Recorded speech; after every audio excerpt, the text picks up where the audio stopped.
আমি আজ আবার গিয়েছিলাম আমার মাদের বাড়ি। হ্যাঁ, মা এখনও বাড়ি ফেরেনি, তাই আমার একা একা লাগছিল বলে আমি আমার মাদের বাড়ি চলে গিয়েছিলাম। কিন্তু আজকে মাকে না জানিয়ে গিয়েছিলাম, ভেবেছিলাম মাকে সারপ্রাইজ দেব, কিন্তু গিয়ে তো আমিই সারপ্রাইজ হয়ে গেলাম। এই রোদ গরমে মা বিকেল 4টে অবধি রান্না করছে। কেন রান্না করছে? মায়ের ছোট্ট একটা দোকান আছে, সেটা তোমাদের সাথে অন্য একদিন অন্য একটা ভিডিওতে শেয়ার করব।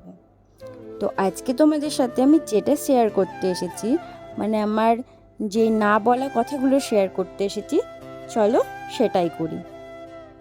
জানো, আমার শ্বশুর বাড়ির থেকে আমার বাপের বাড়ি অনেকটাই কাছে, প্রায় 5 থেকে 10 মিনিট লাগে যেতে। আমি চাইলেই দিনে 2বার থেকে 3বার যাওয়া আসা নিমিষেই করতে পারি, এতটাই কাছে। তবুও আমি মাসখানিক পরে মাদের বাড়ি যাই। কেন? হ্যাঁ, কিছু তো কারণ আছে সেই জন্য। কিন্তু প্রায় 15-20 দিন থেকে বেশ ঘন ঘনই মাদের বাড়ি যাওয়া হচ্ছে, কিন্তু সেটাও কাজের সূত্রে। কিন্তু সেটা আর কে বুঝবে বলো? যাদের খারাপ কথা বলার তারা তো বলবেই। হ্যাঁ, ঠিক ধরেছ, আমি এই কারণেই আমার মাদের বাড়ি এত ঘন ঘন যাই না। কাছে হলেও প্রায় 1.5 মাস, কখনো 1 মাস, কিংবা খুব জরুরি দরকার থাকলে 15 দিন পর যাই। যেখানে আমি চাইলেই 2 বেলা যেতে পারি, সেখানে আমি এরকম কেন যাই ভাবছো? হয়তো কিছু মানুষ আছে যাদের মানুষকে নিয়ে খারাপ কথা বলতে মুখে আটকায় না।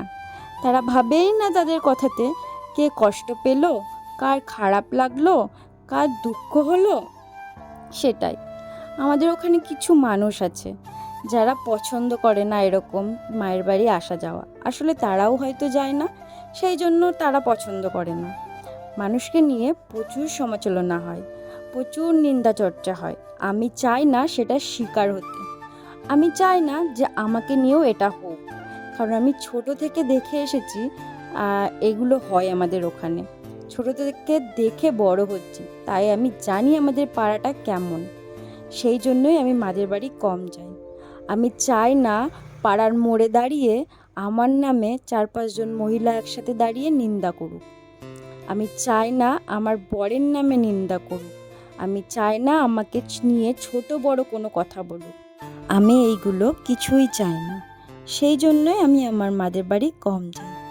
তো হ্যাঁ, আমাদের পাড়ার সব মানুষ কিন্তু এতটা খারাপ নয়। বেশিরভাগের থেকেও বেশিরভাগ মানুষ ভালো। কিন্তু এই যে কয়েকজন থাকে না, যাদের এইসব না করলে পেটের ভাত হজম হয় না, আমি এখানে তাদের কথাই উল্লেখ করলাম। প্লিজ কেউ খারাপ ভেবো না, আমি সবার কথা এখানে বলিনি, কারণ আমি জানি আমার ভিডিও অনেকেই দেখে, তো আমি তোমাদের কথা এখানে বলছি না। তো দেখো, তোমাদের সাথে গল্প করতে করতে আমি বাড়ি চলে এসেছি। এসে দেখি প্রচুর চিল্লাচ্ছে, তো ওকেও তো খেতে দিতে হবে, সেই জন্য আগে দরজাগুলো খুলে নিলাম। তারপরে ঠাম্মাকেও খেতে দেওয়ার সময় হয়ে গেছে বলে এক পাশে দুধ আর এক পাশে ভাত চড়িয়ে দিলাম। তো আজকে আমার মিনি ভ্লগ এখানেই শেষ হলো।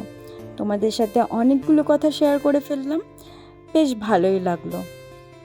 তো এরকম অনেক কথা আছে যেগুলো আমি কাউকে বলতে পারি না, তো তোমাদেরকে বলার চেষ্টা করব। টাটা।